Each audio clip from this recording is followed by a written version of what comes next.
E aí, pessoal, tudo bem? Meu nome é Davi. Vamos agora para a questão 60 do capítulo 5 do Halliday, que está escrito assim: a figura 545 mostra um bloco de 5 kg sendo puxado em um piso sem atrito por uma corda que aplica uma força de módulo constante de 20 newtons e o ângulo θt que varia com o tempo. Quando o ângulo θ chega a 25 graus, qual é a taxa de variação da aceleração do bloco se θt foi igual a 2 vezes 10 a menos 2 graus por segundo vezes o tempo e menos 2 vezes 10 a menos 2 graus por segundo vezes o tempo. Sugestão: transforme os graus em radianos. Beleza. Tanto a letra A quanto a letra B, a gente vai seguir o mesmo raciocínio, tá bom? Mas, em primeiro lugar, a gente vai seguir essa sugestão aqui que ele deu pra gente. Vamos transformar esses graus aqui em radianos. Ele fala pra gente que ele quer quando nosso ângulo θ chega a 25 graus. E como é que a gente passa de graus para radianos? 180 graus equivale a π radianos, né? Então, 1 grau é igual a π sobre 180, certo? Então, vou colocar aqui π radianos sobre 180 graus. A gente está multiplicando por essa fração aqui, né? E como tanto a parte de cima quanto a de baixo tem o mesmo valor, é como se essa fração aqui fosse equivalente a 1. E aí, vamos ficar com 25π sobre 180. E aí, simplificando essa fração aqui, vai ficar 5π sobre 36. Na letra A, ele fala que a função do ângulo em função do tempo vai ser 2 vezes 10 menos 2 graus por segundo t, né? E aí, para transformar para radianos, vamos fazer 2 vezes 10 a menos 2 vezes π sobre 180. Isso aqui multiplicado pelo tempo. Se a gente fizer essa conta toda aqui, nós vamos achar um valor aproximado de 3,49 vezes 10 a menos 4. Então, é esse valor aqui que nós vamos estar usando. 3,49 vezes 10 a menos 4 radianos por segundo vezes o tempo. E na letra B, como é o mesmo ângulo, só que negativo, só vai aparecer um menos aqui na frente. Tá certo? E agora vamos ao que nos interessa aqui. Ele quer a taxa de variação da aceleração do bloco. Se ele está falando em taxa de variação da aceleração, a gente quer uma variação da aceleração em relação ao tempo, né? Como aqui a gente já está mexendo em física de ensino superior, né? A gente está querendo a derivada da aceleração em relação ao tempo. Isso é o que ele pede tanto na A quanto na B.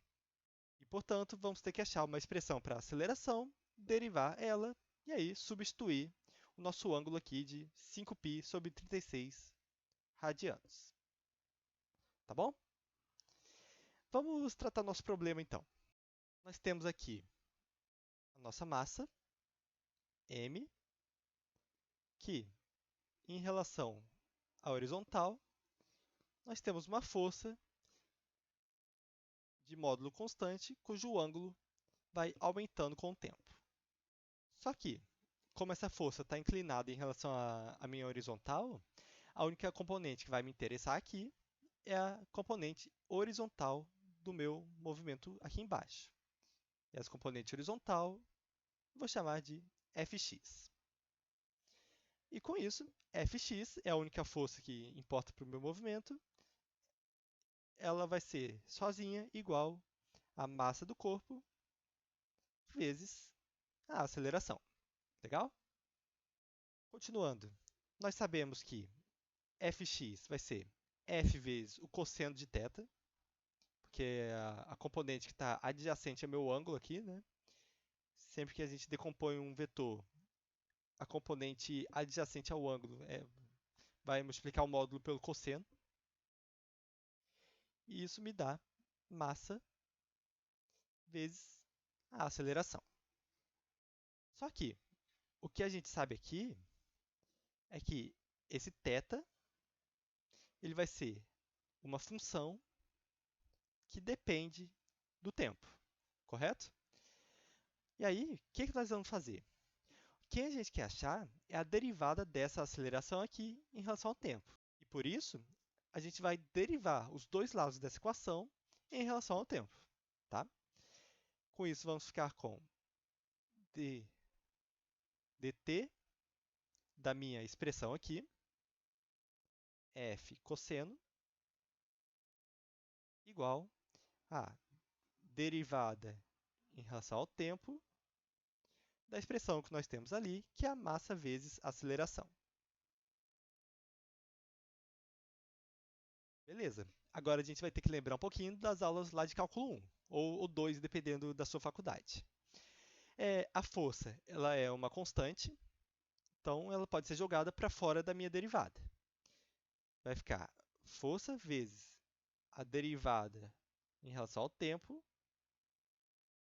do cosseno. Isso vai ser igual. Massa é constante também, então ela também pode ser jogada para fora da minha derivada. Massa vezes a derivada do tempo da aceleração, que é justamente o que ele está pedindo para a gente, né? E agora, como que a gente faz essa derivada aqui? Aqui, nós temos a chamada derivada de uma função composta, né? Que é a famosa regra da cadeia. Que a gente faz o seguinte. Em primeiro lugar, a gente deriva a função de fora, como se tivesse derivado em relação ao θ realmente.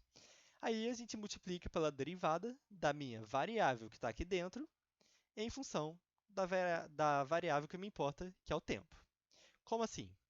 A gente vai fazer o seguinte. Força vezes derivada do cosseno. Derivada do cosseno é menos seno. Então, menos seno de θ mesmo, vezes a derivada do que está lá dentro do cosseno, que é o θ, em relação ao tempo. Então, f vezes menos seno de θ, que é a derivada do cosseno, vezes a derivada do que está lá dentro, que é dθ dt. Isso aqui vai ser igual a massa que eu já tinha jogado fora e dA dt, que é que a gente já queria mesmo. Agora, o que a gente pode fazer é simplesmente isolar esse dA dt e vamos ter a expressão que a gente estava querendo para ser um valor numérico ali. E aí, dA dt vai ser igual a toda essa expressão aqui, dividida pela massa que estava multiplicando essa derivada. E aí vamos ficar com menos f sendo θ, dθ dt, tudo isso aqui sobre m. Beleza? Agora, basta a gente pegar nossas informações e substituir nessa nossa expressão aqui. Ele falou aqui que a massa é de 5 kg, a minha força 20 newtons, e o meu θ no instante que a gente está analisando é de 25 graus, que são esses 5π sobre 36 radianos. E essas informações a gente vai estar substituindo aqui. E, portanto, dA dt vai ser igual a menos F20, massa 5, seno de 5π sobre 36, vezes dθ dt. Isso vai ser a derivada da minha função do ângulo em relação ao tempo. Aí, se a gente deriva essa expressão aqui, sempre que lá no cálculo a gente tem a derivada de um número vezes uma variável sem nenhum expoente nem nada, expoente 1, né? Só vai sobrar o próprio número ali, né? Então, a derivada de 3,49 vezes 10 menos 4 vezes t vai ser o próprio 3,49 vezes 10 menos 4. A mesma ideia que se a gente fosse derivar 2x, por exemplo. A derivada de 2x é 2, tá bom? É a mesma coisa aqui. E aí, temos aqui 3,49 vezes 10 a menos 4. Basta a gente resolver essa conta aqui para a gente terminar a letra A. dA dt vai ser menos 4 vezes o seno de 5π sobre 36 vezes esse valor aqui. E o meu valor final, depois de passar tudo na calculadora, né, vai ficar menos 5,90 vezes 10 a menos 4 metros por segundo ao cubo. Tá certo? Essa aqui é a resposta da minha letra A. E para a letra B, não vai mudar muita coisa, porque a força é igual, a massa é igual, o ângulo é igual. Só vai mudar aqui o sinal aqui do meu dθ dt. Em vez de ser mais aqui, vai ser menos. E aí, menos com menos vai ser mais exatamente esse valor aqui. Portanto, na letra B, dA dt vai ser mais 5,90 vezes 10 a menos 4 metros por segundo ao cubo. Tá bom, gente? Sei que essa questão aqui teve uma matemática um pouquinho mais pesada, né? Já começou a envolver cálculo diferencial, né? Derivada. Mas essa foi a questão 60. Como sempre, qualquer dúvida ou sugestão, só colocar aqui nos comentários. Meu contato para aulas particulares está aqui na descrição.